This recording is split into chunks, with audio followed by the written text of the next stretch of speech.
Hi friends, இப்போ பார்த்துக்கிட்டிங்கன்னா முதல்லேருந்து ஆரம்பிச்சிட்டோம். இப்போ வந்து வெங்காய பக்கோடா போட போகிறோம்.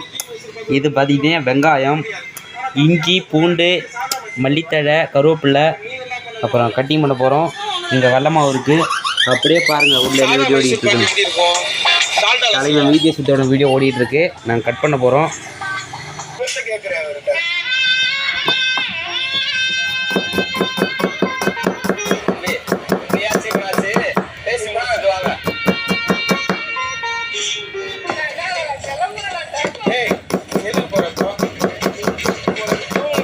அப்படி வெங்காயம் நல்லா வெட்டிட்டு தட்டி வெட்டுவோம்.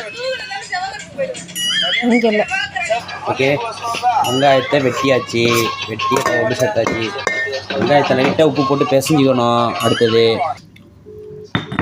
அடுத்தது பூண்டு போட்டு இடித்து, ரொம்ப அடிக்கக்கூடாது, லைட்டாக அடிக்கணும். வெங்காயம் வெட்டினது கண்ணை எரியுது.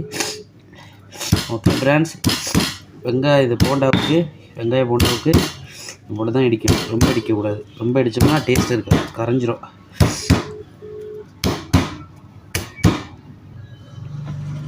ஓகே,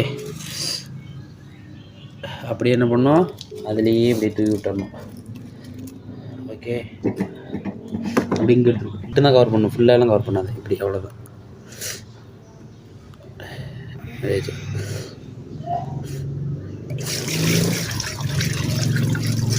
ஓகே, இஞ்சி நல்லா அலசியாச்சு. இஞ்சி இந்த மாதிரி வெட்டிக்கணும். ஓகே, வெட்டிட்டு இஞ்சி வந்து இப்படி வெட்டிடணும். அதான் நல்லா வாயில் எல்லாம் கலந்து போடும். ஓகே ஃப்ரெண்ட்ஸ், இந்த அளவுக்கு வெட்டிக்கிட்டோம்னா ஃப்ரெண்ட்ஸ், வெங்காய போண்டாக்கு இஞ்சி அப்படியே என்ன பண்ணிடணும், இஞ்சி அப்படியே தட்டிடணும் இப்படியே. ஓகே ஃப்ரெண்ட்ஸ், தேவையான அளவு உப்பு, இந்த அளவுக்கு உப்பு போட்டுக்கணும். அப்படி பார்த்துட்டு உப்பு போட்டுக்கலாம், மாவு கலந்து பிறகு. ஏன்னா கடலை மாவுலேயே இருக்குன்னு உப்பு இருக்கும். ஓகே ஃப்ரெண்ட்ஸ், ஒரு 6-7 மிளகா எடுத்துங்க, காஞ்ச மிளகா. அப்படியே சின்னதாக அப்படியே நறுக்கி போட்டிங்கன்னா நல்லா காரமாக இருக்கும் போண்டாவுக்கு சாப்பிட்றதுக்கு. பச்சை மிளகா இருந்தாலும் போட்டுங்க.